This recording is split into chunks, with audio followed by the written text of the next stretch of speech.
¿Qué tal? Vamos directo al grano con esta presentación.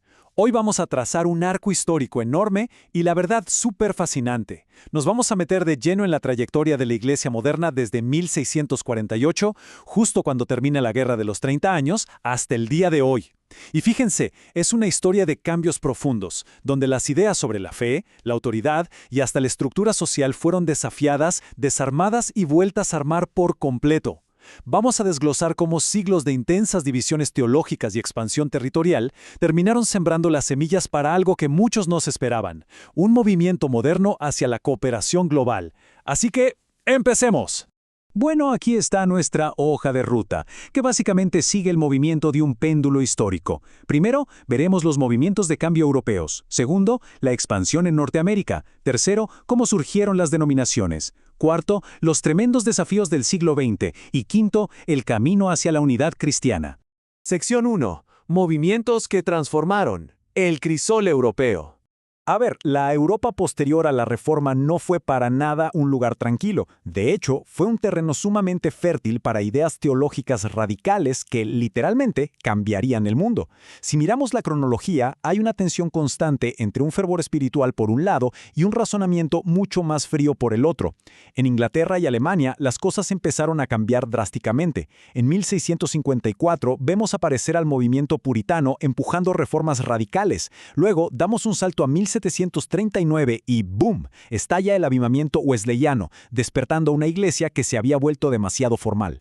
El siglo XIX nos trae unos contrastes increíbles. Por un lado, en 1833, el movimiento anglo-católico buscaba regresar a doctrinas históricas muy antiguas.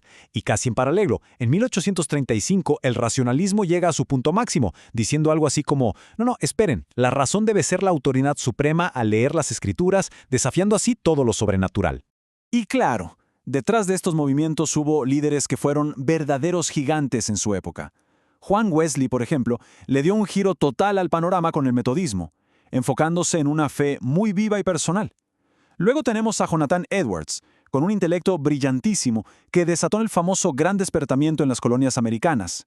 Por otro lado, Juan Enrique Newman empujó a los anglocatólicos a abrazar las tradiciones históricas mucho antes de unirse él mismo a la fe romana.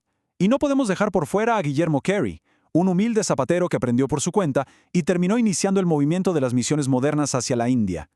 El gran punto a destacar aquí es que, aunque usaron estrategias completamente diferentes, todos ellos lograron poner el espiritualismo personal y el impacto global en el centro del mapa. Pasamos a la sección 2, la expansión en Norteamérica, catolicismo y protestantismo en el Nuevo Mundo.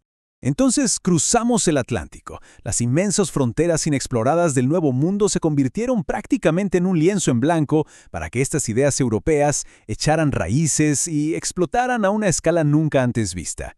Y esto ilustra de manera brillante cómo una misma fe puede verse tan distinta dependiendo de cómo se aplique en nuevas tierras. Miren esto. En el sur, el enfoque católico español fue básicamente de conquista directa, obligando a las poblaciones nativas a convertirse y a construir enormes misiones en lugares como Florida y Nuevo México.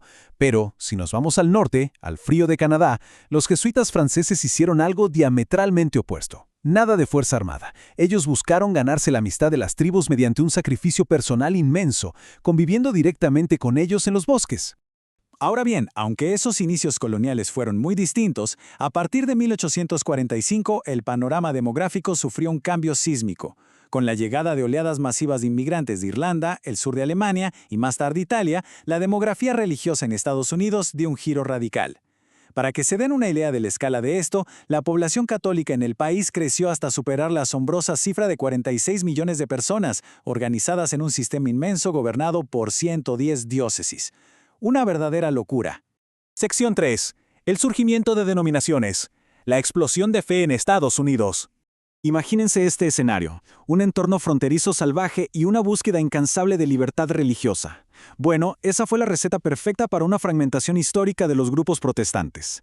Cuando a las ideas se les da libertad absoluta en un territorio tan gigantesco, las cosas inevitablemente se dividen. Llegar a contabilizar 265 denominaciones distintas, que representaban más de 325,000 iglesias individuales, nos demuestra claramente cómo hasta la diferencia doctrinal más mínima terminaba creando comunidades de fe completamente nuevas y separadas de las demás.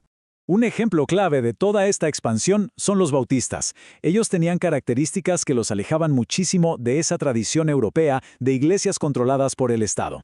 Por ejemplo, exigían que el bautismo fuera solo para creyentes conscientes, nada de infantes, y siempre por inmersión total en agua. Además, rechazaban totalmente que una autoridad superior les impusiera un credo. Cada congregación local era estrictamente independiente. Toda esta adaptabilidad fue justamente lo que les permitió expandirse de forma tan agresiva por el continente, sumando hoy en día decenas de millones de miembros.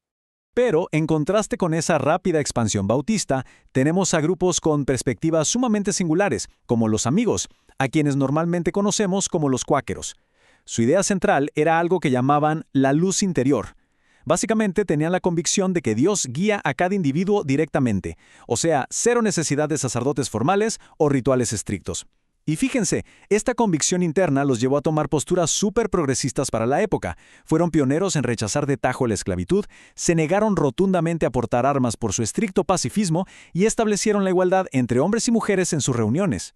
Y el impacto de toda esta libertad en el día a día fue tremendo. Hay una cita genial de Benjamin Franklin sobre Pensilvania que dice: una tercera parte cuáquera, una tercera parte alemana y una tercera parte mezcla. Esa frase resume a la perfección lo diverso e integrado que estaba el mapa denominacional. Convivir con tantas creencias tan diferentes fue, de hecho, lo que sentó las bases para una sociedad mucho más pluralista. Ahora, si echamos un vistazo hacia el norte, a Canadá, las décadas de los 60 y 70 nos muestran dinámicas distintas pero igual de complejas.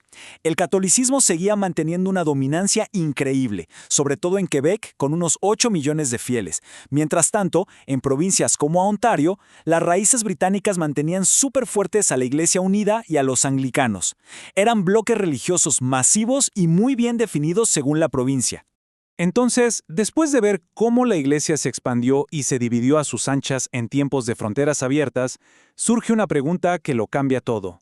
¿Cómo iba a reaccionar toda esta red de denominaciones, tan dividida, ante las inminentes crisis globales, las guerras mundiales y la devastación económica que traería la era moderna? Sección 4. Desafíos del siglo XX, guerras, derechos civiles y teología. Este periodo fue literalmente una prueba de fuego. Las iglesias de todo el mundo se vieron obligadas a adaptarse a crisis sin precedentes. La miseria de la Gran Depresión, las atrocidades de las guerras mundiales y la brutal segregación racial de sistemas como el apartheid. Y claro, toda esta tremenda presión externa causó fracturas teológicas enormes en el interior. Por un lado, surgió el fundamentalismo, como una reacción súper defensiva contra el liberalismo moderno, exigiendo cumplir la Biblia de manera literal e incluso realizando juicios por herejía. Pero por otro lado, pensadores marcados por los traumas de la guerra desarrollaron lo que se conoció como neoortodoxia.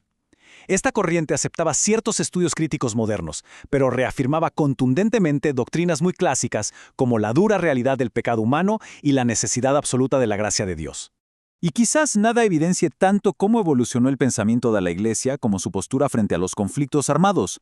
Durante la Primera Guerra Mundial, hubo una tendencia casi general a bendecir el conflicto, tratándolo casi como una guerra santa. Las iglesias vendían bonos de guerra y hasta garantizaban la salvación a los caídos. Pero fíjense cómo cambian las cosas. Para la Segunda Guerra Mundial, la actitud dio un giro de 180 grados. Hubo una fortísima oposición a glorificar la guerra.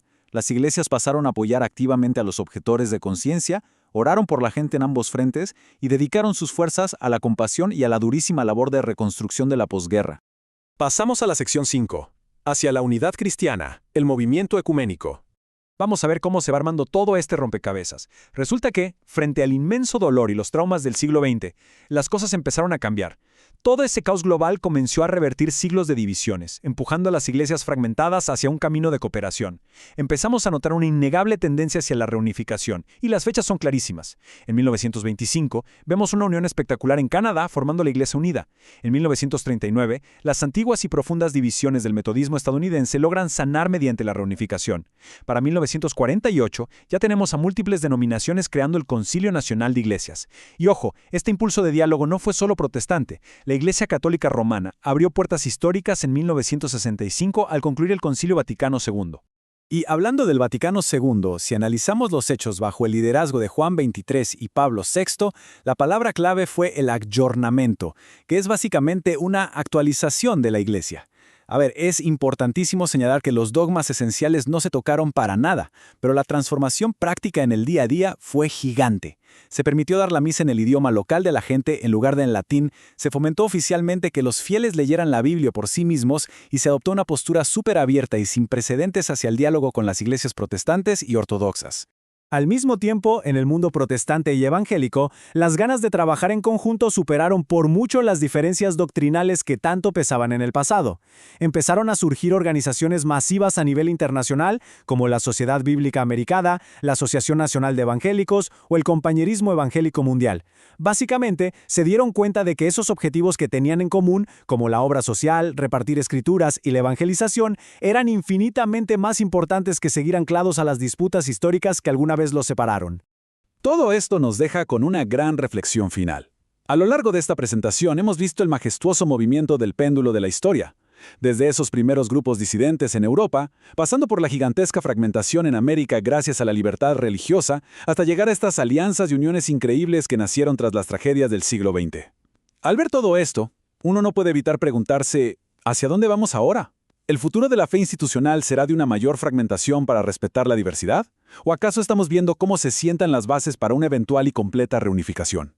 Sin duda, es una pregunta que nos invita a seguir explorando y nos deja con muchas ganas de ver qué pasará en los próximos capítulos de la historia moderna.